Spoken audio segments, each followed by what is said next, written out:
In 2025, McDonald's reported revenue of $26.89 billion.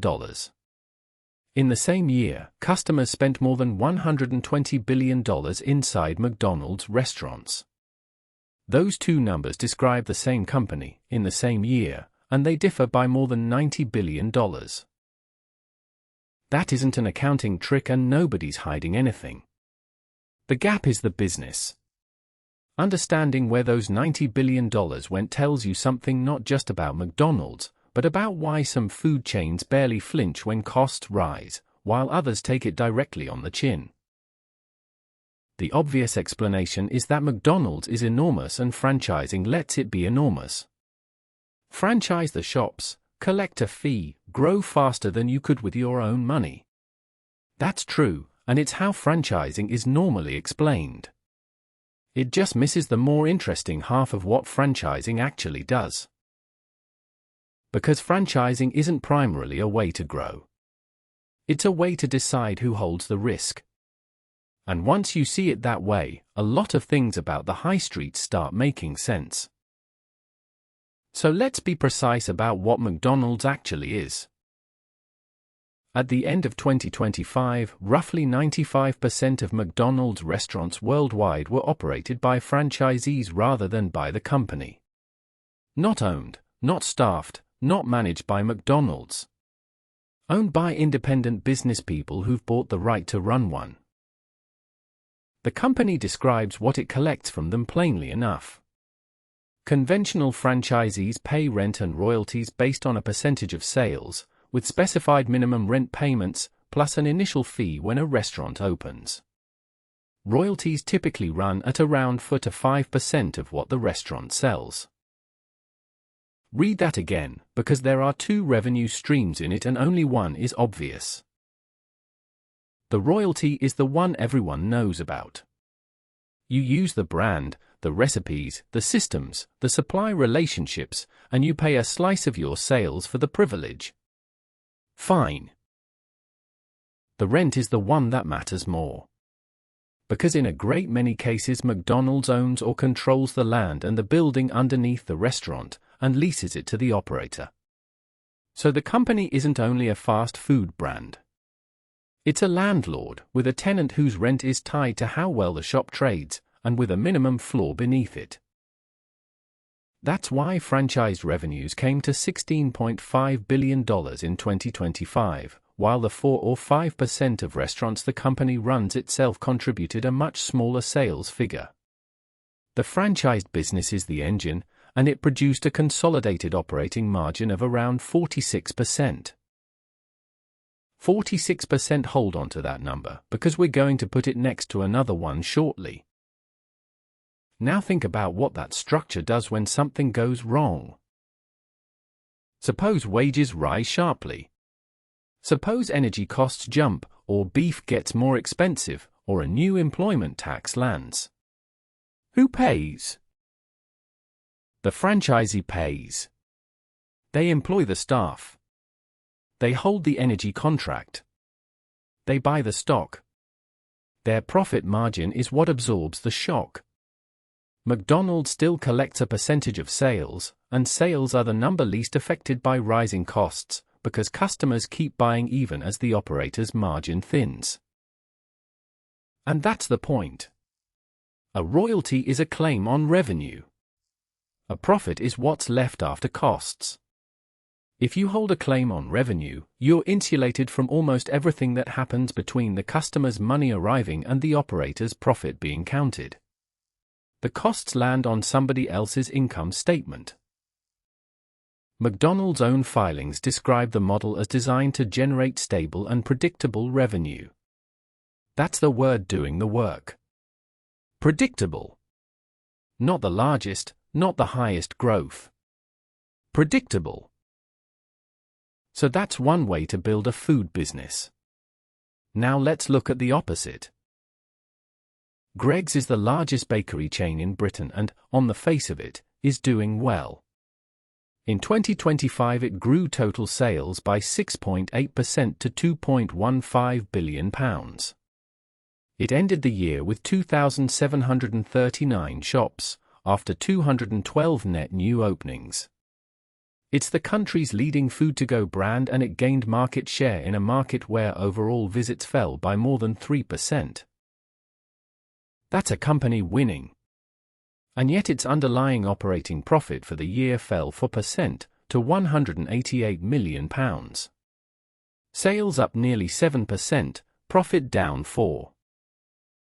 The company was clear about why. Higher employment costs and higher packaging costs. Costs rose faster than it was willing to raise prices, and the difference came out of profit.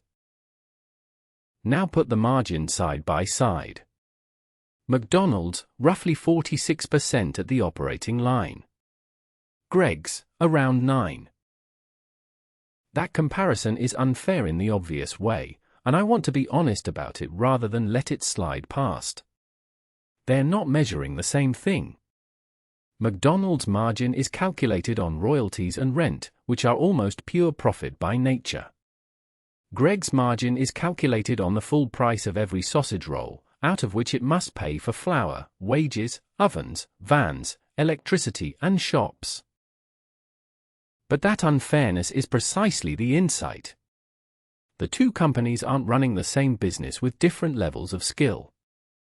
They're running structurally different businesses that happen to both involve food. Greggs doesn't just sell the product. It makes it.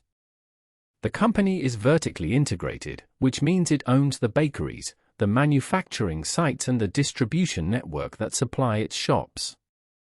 Most of those shops are company-managed rather than franchised, though it does run franchise partnerships too, mainly in places like petrol forecourts and travel hubs. And in 2025 its capital expenditure peaked at £287 million, building supply chain capacity. Free cash flow fell from £104 million to £75 million. Net cash fell by £80 million across the year. That's a company spending heavily on physical assets it will own and operate. Which brings us to the thing this whole video is really about. Here's where it turns over. Everything so far invites a verdict. McDonald's model looks clever and Greggs' model looks exposed. 46% against 9%. One collects rent while the other buys ovens. If you stopped here you'd conclude that franchising is simply the better idea and that owning your own supply chain is a mistake somebody should have talked them out of. But that's the wrong reading, because it treats a trade as a mistake. Look again at what Greggs gets for that exposure. It keeps the entire customer transaction. When somebody buys a £2 sausage roll, Greggs receives £2, not 4 or 5% of £2. It controls its own recipes, its own costs, its own pricing, and it can push a price change through 2,500 shops without negotiating with a single independent operator. Its value leadership strategy, being cheap, deliberately and consistently, is only possible because it controls the whole chain from oven to counter. A franchisor cannot do that. If McDonald's decides prices should come down to defend market share, it's asking thousands of independent businesses to accept lower profits on the company's behalf. That's a negotiation, not a decision. So the real distinction isn't clever versus exposed. It's this. A franchisor sells a claim on revenue and keeps very little of the upside from any individual shop. An owner-operator keeps all of the upside and holds all of the downside. Those are two different bets, and the difference between them isn't strategy. It's leverage. That word gets used loosely, so let's be exact. Operating leverage means having high fixed costs relative to variable ones.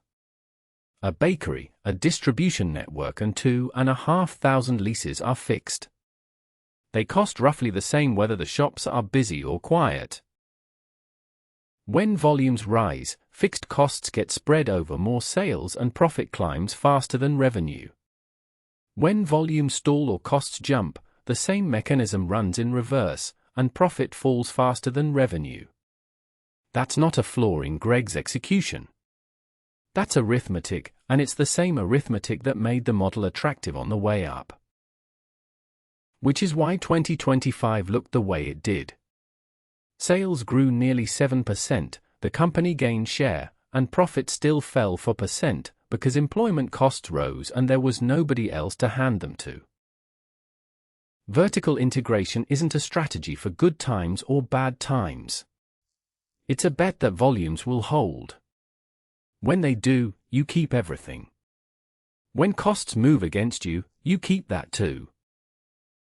Now, the part that connects this to something you can actually feel. The question people ask is why food to go has got so expensive. And the honest answer is that in a company-operated chain there's nowhere for a cost increase to hide. Greggs took a 4% profit hit and still kept prices low enough to grow share, which is a choice, and one it can only make for so long. Its own guidance for 2026 expects profits at a similar underlying level to 2025, with any improvement dependent on consumers feeling better off. In a franchised chain, the same cost increase reaches you differently. It lands on the operator first, they hold prices as long as their margin allows, and then it appears at the till. It arrives later and it arrives shop by shop rather than nationally, but it arrives. Neither model absorbs costs. They just distribute them differently, and along different timelines, before the customer meets them. So what should you take from this? Not that one model is right. Both work, and both are visibly working right now. McDonald's grew consolidated revenue 10% in 2025. Greggs grew sales nearly 7% and opened 212 net new shops in a shrinking market. What's worth taking is that the shape of a company tells you what it's optimized for, and that shape is usually invisible from the customer side of the counter.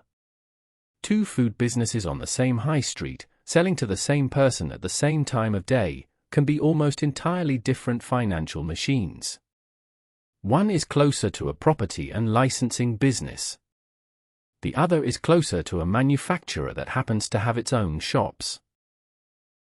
And the gap we started with, $26.89 billion in revenue against more than $120 billion of customer spending, is the cleanest illustration of it there is.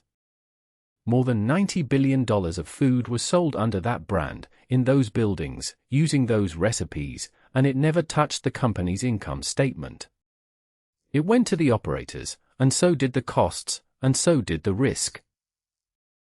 That's not a company that failed to capture its own sales. That's a company that decided, deliberately, that it would rather have a small predictable share of a very large number than a large volatile share of a smaller one. Greggs decided the opposite. It bakes what it sells and it sells what it bakes, and every penny of the upside and the downside stays inside the business. There's no fact sheet line for that decision.